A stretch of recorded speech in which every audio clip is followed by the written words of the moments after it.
There we go. 3-1. Simple inequalities. Inequality is probably what you feel all the time if you have a sibling.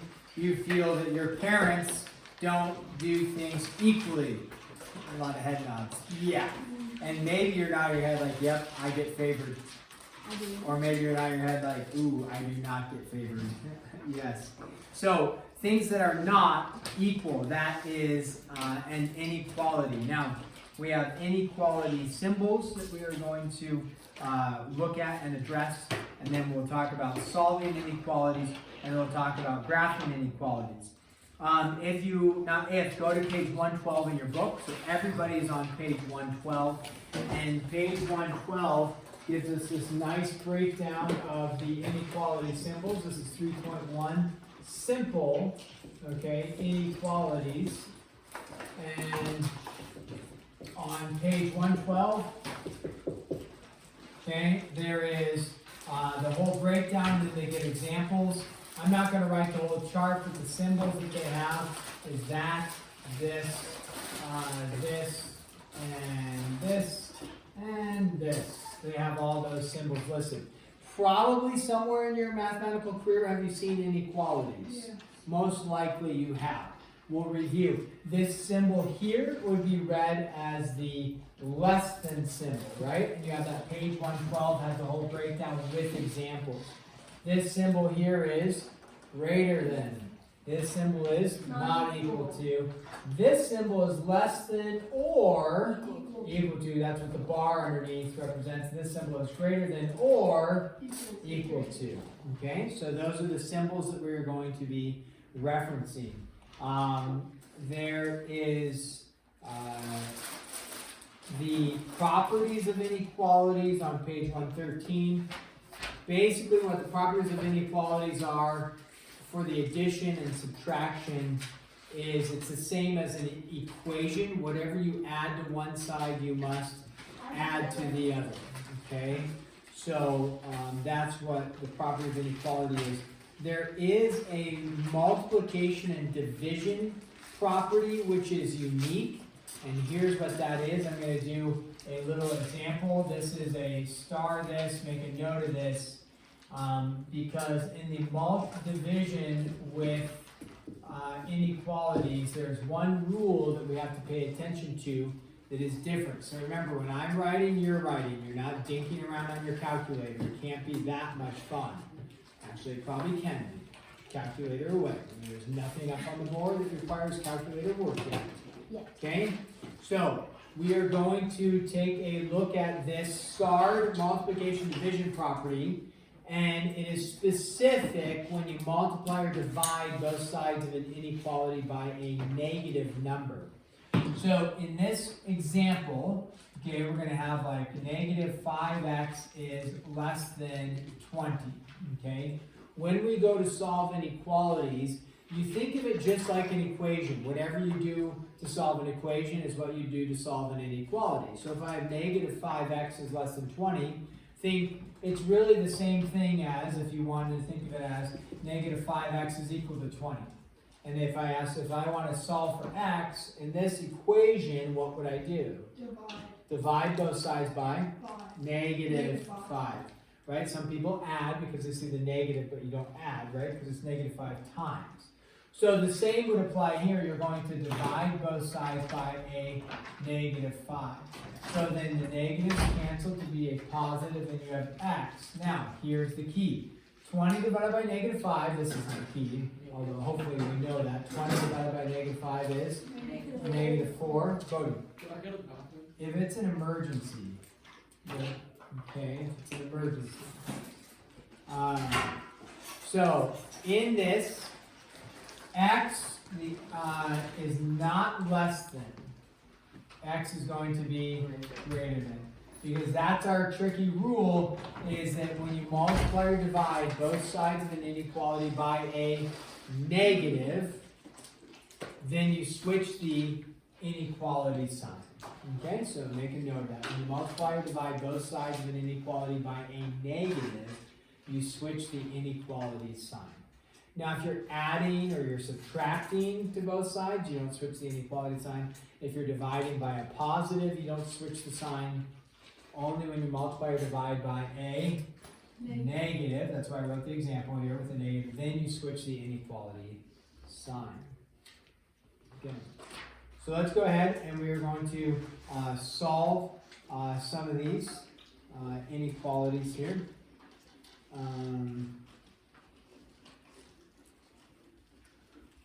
Now, okay, this one says, interesting, this one says graph the inequality. So let's do this. We're also going to graph the inequality. Okay, number one, graph the inequality. You're going to be given, well, let's do this one. This one's kind of unique here. X minus 6 does not equal negative 9. So this is kind of a unique one. So even with the does not equal sign, you're going to solve it the same way you would an equation. Nothing different there. So think of it as x minus 6 equals negative 9. If you're thinking, how do I solve this? Oh yeah, it's just like an equation. So how would I solve? What would I do to get rid of the 6? Yeah, Nessie? Add 6? Yeah, just add 6 to both sides, okay? So a lot of people on the test so far that I'm grading, they did things like saying negative 9, negative 6 is negative 15. Or I'm saying negative 9 plus 6 is negative 15. That's not true, right? Negative 9 plus 6 is negative 3. Okay, so now I know this is x can't equal negative 3. So could x be 4? Could it be negative 7? Sure. Could it be negative 19.2? Yeah, what can x not be? 3. Negative 3, I'm sorry, negative 3. So when I'm going to graph this, we're going to make a number line. I don't know what crazy world some people live in, but the crazy world some of you live in when you make a number line is you put like tallies up there, numbers down here, and that's bizarre. I don't know who messed you up in that. Some elementary teacher really messed people up. I don't know. So when you're going to make a number line, you do things like this, right? That's how you make a number line. Now, I'm not saying you have to have specifically 6 slashes in the number line. I'm just saying the number line looks like that, and then your numbers typically go down below, okay? So in this case, the number I want to key in on is negative 3. So it doesn't really matter. You could put 0 somewhere and then go down to negative 3, or you could put negative 3 right here. It doesn't really matter where we put negative 3. So I'm going to put a negative 3 right there. Okay, what I know is that x can't equal negative 3. So I don't want to put a dot at negative 3, because if I put a dot, that means x equals negative 3. Yeah, it is negative 3. So it's not equal to negative 3.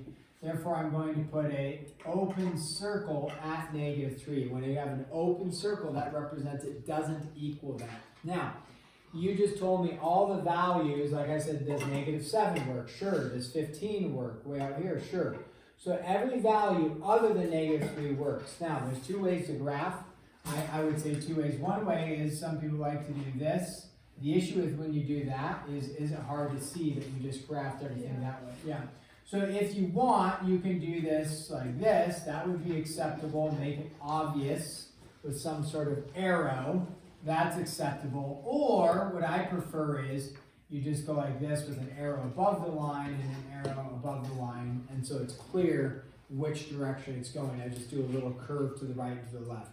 That represents all the values work except the open circle value of negative 3. Okay, so that's what it means by graph.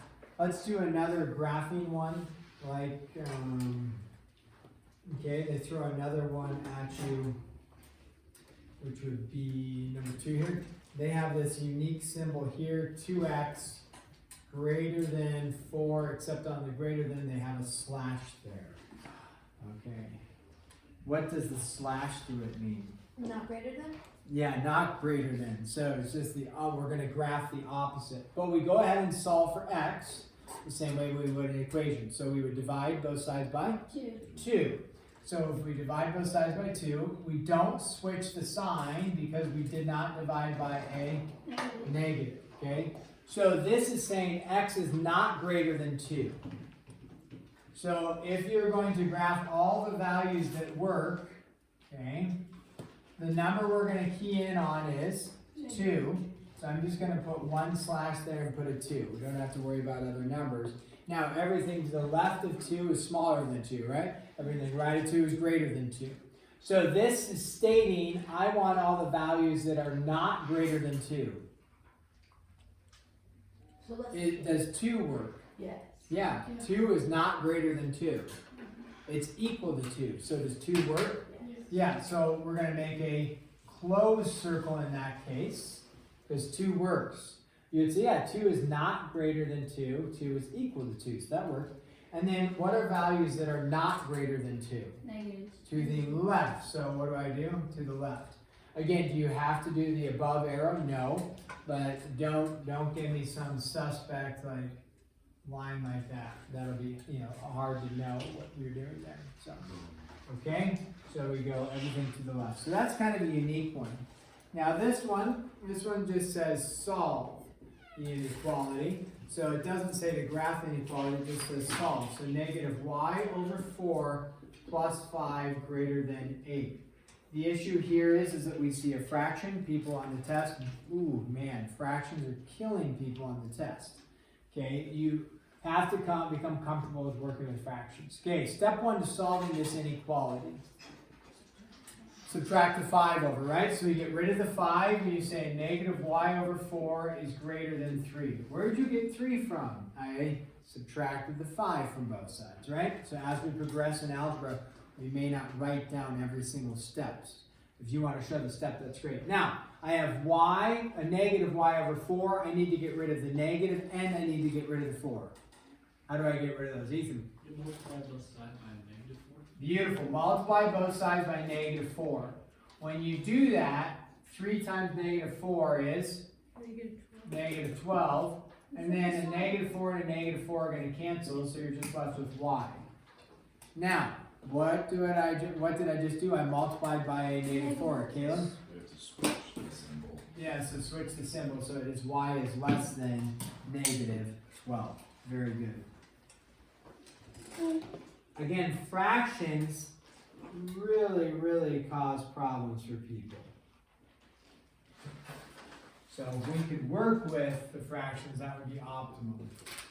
So this says solve and graph. Okay, solve and graph under 4 here. And this is going to look like this. A negative 3/4 t is less than negative 9/10.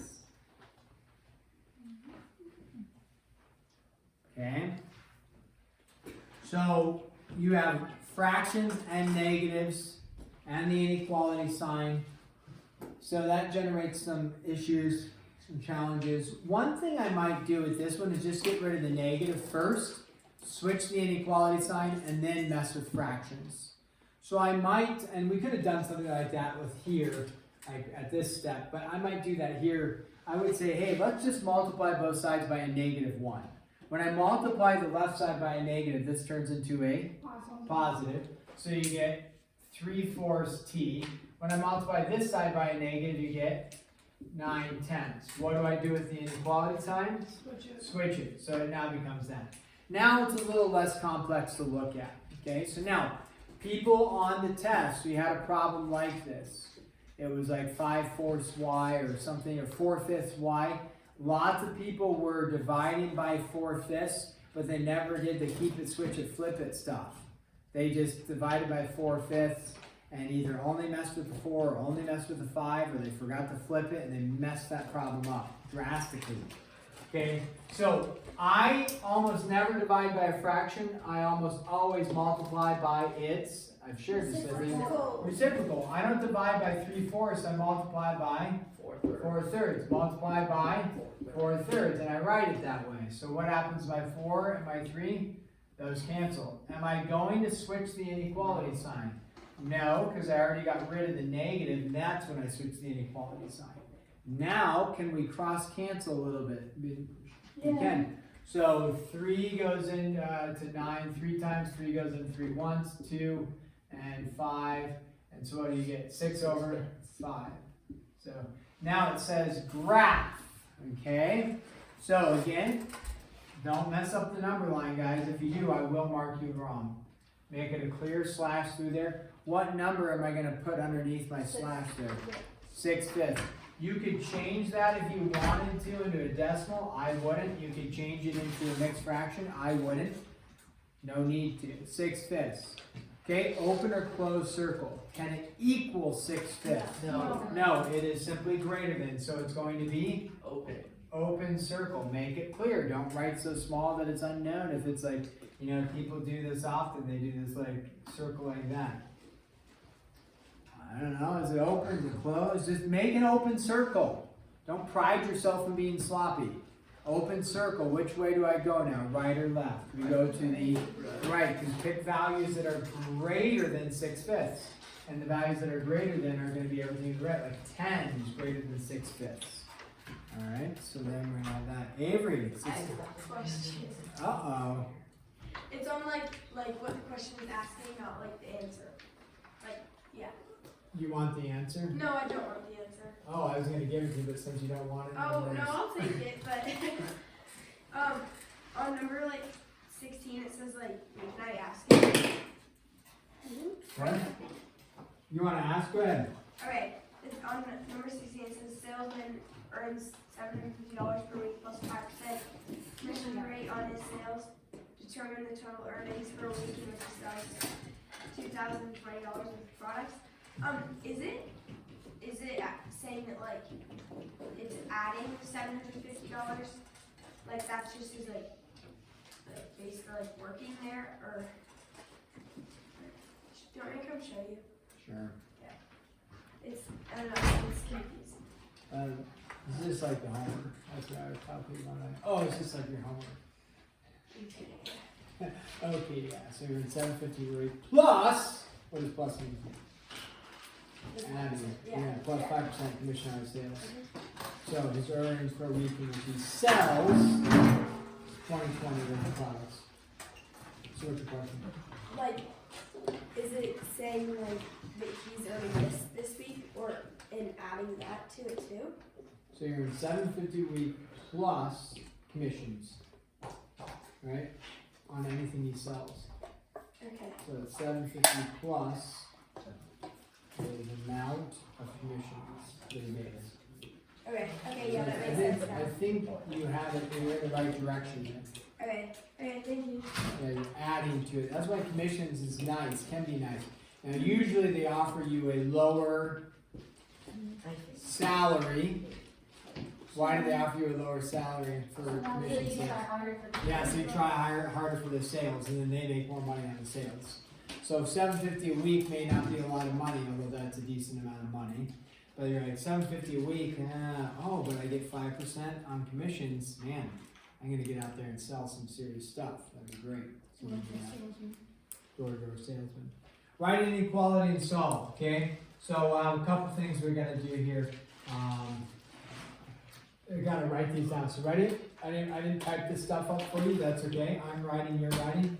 Write it quickly. Find all the numbers. That's not the hashtags. It's the numbers. You know what the pound symbol is? Also means numbers. Okay, so that's a shorthand thing you can do. Find all the numbers that 1/3. Now, if I wrote out 1/3, what's something you could do to shorthand that? 1/3, right? So shorthand it 1/3, okay, of the number is at most. If I write out the number 5, what could you write instead? The number 5, yeah. So find little ways to shorthand number, turn into a pound sign, 1/3, turn into 1/3. So find all the numbers that 1/3 of the number is at most 5. Whew. We need to write an inequality for this one, kind of a mouthful. Okay, let's start with this. 1/3 of the number. Do you know the number? No, do you know the number? So if you're like, I don't know it, what are we going to assign it? A variable. What variable do we want? N. Sounds good. A number. Sounds good. So N is the variable. This says 1/3 of the number. How would I represent 1/3 of the number? 1/3 times 3. Or n, I mean. Yeah, 1/3 times n. Great. Another way you could say that is x over 3 or n over 3. That's the same thing as 1/3, okay, of a number. So great. Is at most 5. So I have 5 over here, right? And then what does at most 5 mean for inequality sense? Does it say is equal to 5, Ethan? Yeah, would it be equal to? Less. Could it equal? Less Could it- than or equal to? Yeah, less than or equal to, because it says at most 5, so could it be 5? Yeah. Yeah, it could be 5. So this is at most 5. So in this case, less than or equal to. You can't go more than 5, because it's at most 5. Okay, so then it just says solve. So how do I get rid of my 1/3? Do I want to divide by 1/3? No. Multiply by the reciprocal, which is 3. So I end up with n is less than or equal to 15. Now it doesn't say graph, okay, but if we were to graph this, what might we do? What number would I put here? 15. Open or close circle? Close. Closed, because it can equal 15, and then which way do I go? Everything to the left, because it is less than 15, okay? Okay, we're going to pause there, give you 13 minutes to start working on your homework. Yes. You had to give me a chance, deep breath. So we're going to pause there. Pause there.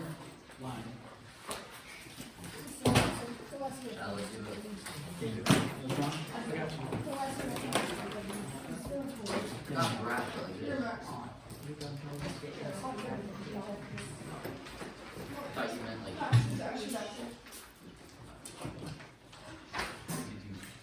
That is the Algebra 2 one.